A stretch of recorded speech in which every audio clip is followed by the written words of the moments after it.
Welcome to Super Aging Podcast. This podcast strives to promote healthy aging and amplify caregiver voices while raising awareness about dementia. Thank you for listening. I am your host, Fatou. Today I am speaking with Dr. Shenikqua Bouges. Dr. Bouges is a faculty member at the Division of Geriatrics and Gerontology within the Department of Medicine at the University of Wisconsin. Dr. Bouges is a member of the American Geriatric Society, the Alzheimer's Association International Society to Advance Alzheimer's Research and Treatment, and the American College of Physicians. Dr. Bouges was also the recipient of 2020-2021 UW-Madison Outstanding Woman of Color Award. Welcome to the podcast, Dr. Bouges. Thank you for having me as well. Fatou, it's an honor to be here today. It truly is an honor to have you here. From a faculty standpoint, what does super aging means to you?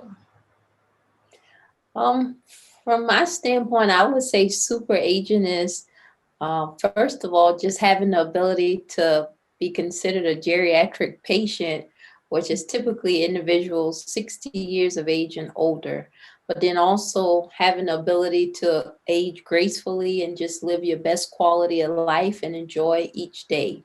I would say that's super aging. Yeah, that really defines what super aging is. So Dr. Bouges, as a clinician specialist, including that includes memory assessment and dementia and geriatric medicines.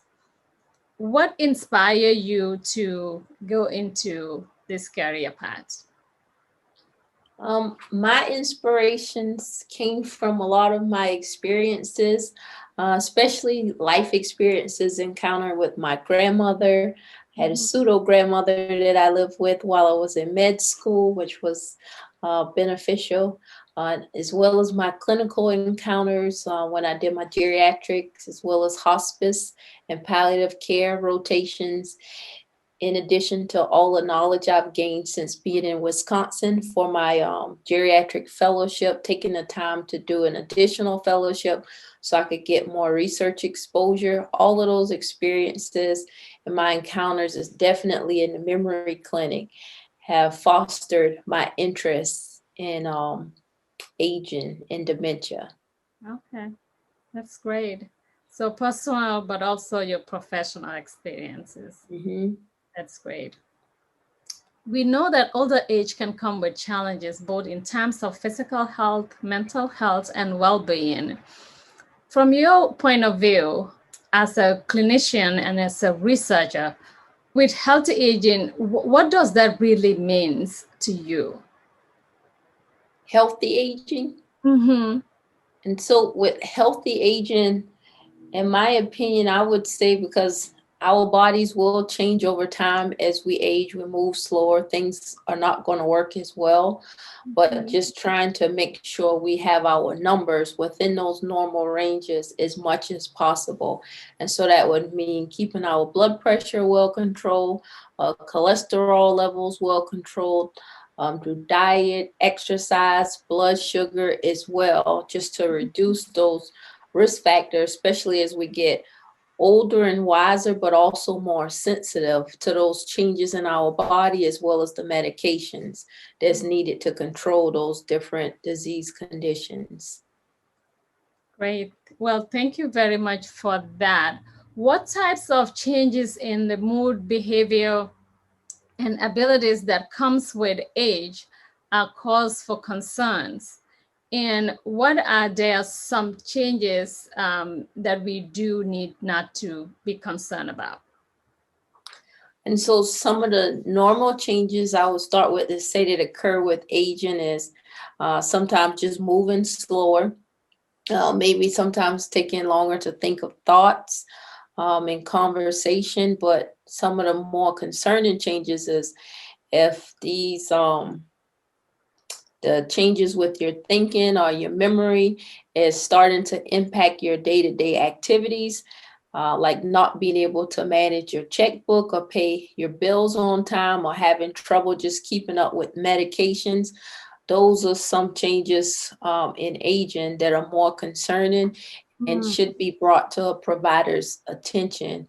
In regards to mood, sometimes if an individual is starting to socially isolate themselves, especially from friends or family activities they typically enjoy doing, that's another subtle sign where something may be going on. Maybe they have more challenges in conversation, having trouble keeping up in conversation, thinking of the words, so they may just gradually pull back from those conversations as opposed to seeking help. So I would say those are concerning changes that occur with aging, possibly. Thank you. Thank you.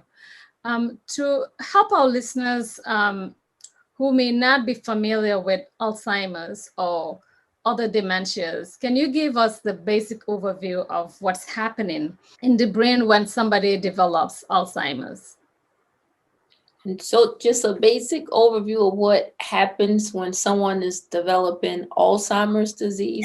Is it's like you get an accumulation of these proteins in the brain that's kind of blocking the message or the communication between nerve cells, kind of similar or analogous to if you were to think about a blood vessel getting blocked with plaque. So you no longer have that smooth blood flow going through. So then you end up with dead heart tissue because the blood is being blocked. Same thing in the brain. The proteins are building up, so they're blocking the signal, so the nerves are not able to communicate with each other. So in turn, the cells start to die. So then you have dead tissue in the brain, and depending on where that area is, that's dying off due to the cells not communicating, then you start having memory changes or whatever particular function that part of the brain serves. That's when you're going to be symptomatic. With Alzheimer's disease, is those memory changes that individuals encounter. Thank you for explaining that.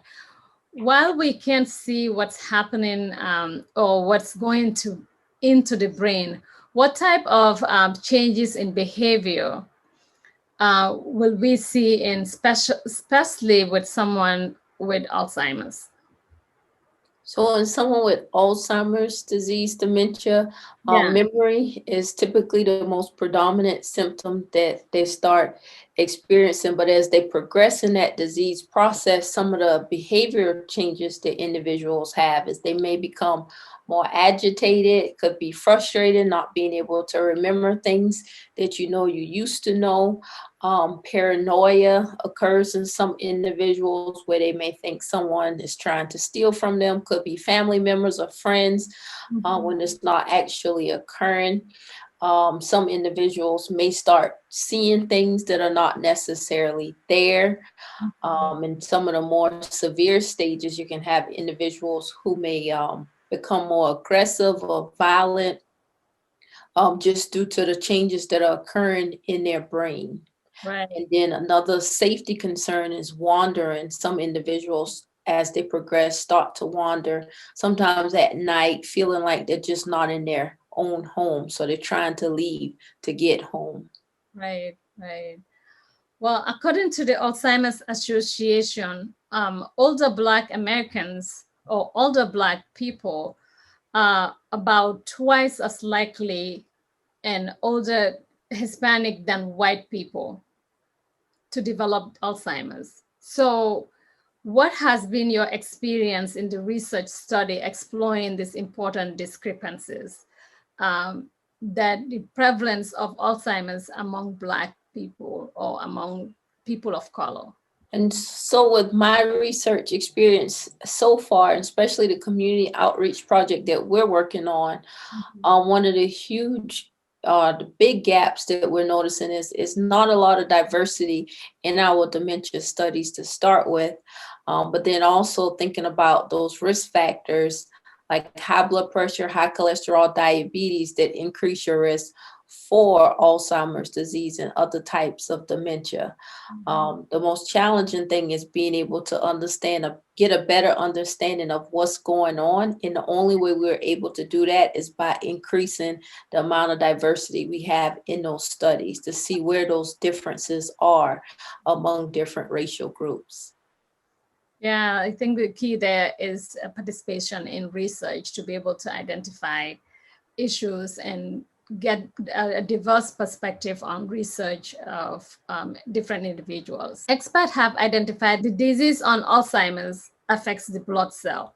So, and that can impair the flow, just like you mentioned, and therefore potentially the risk of developing Alzheimer's. So with understanding the link between that is clearly an important one for people who are dealing with, let's say, high blood pressure. Do you sense that research study is adequately addressing the link, especially among population that may be at high risk? I would say yes, I do think the research is addressing that link, especially with comorbidities that increase in individuals' risk for getting dementia, because it's definitely here as well. It's a lot of research that they're doing, looking at the different comorbidities which contribute to our risk of getting dementia, but then also in memory assessment clinics, those are the things we stress, also making sure those comorbidities are well controlled, to try to cut down on any reversible causes of someone presented with memory changes, like making sure their blood pressure is within that goal, making sure their blood sugar is well controlled and cholesterol levels as well. So I would say with the research studies, they're doing a good job of addressing those issues, but it's just a matter of also making sure we increase awareness to the community, because sometimes a lot of people just don't know. Right. So community education is an important piece. Mm-hmm. So the U.S. Department of Health and Human Services Office of Disease Prevention and Health Promotion includes racism and discrimination as an example of social determinants of health, stating that these can contribute to wide health disparities and inequity. In your experience, what are some of the major contributing factors to health disparities and experiences in the healthcare system? I would say some of those contributing factors are just having access to care, which creates a lot of health discrepancies. But then also, when we have the resources available, actually taking advantage of those resources. And then another challenge too is when an individual presents with symptoms, because presenting later in the disease process makes it more challenging.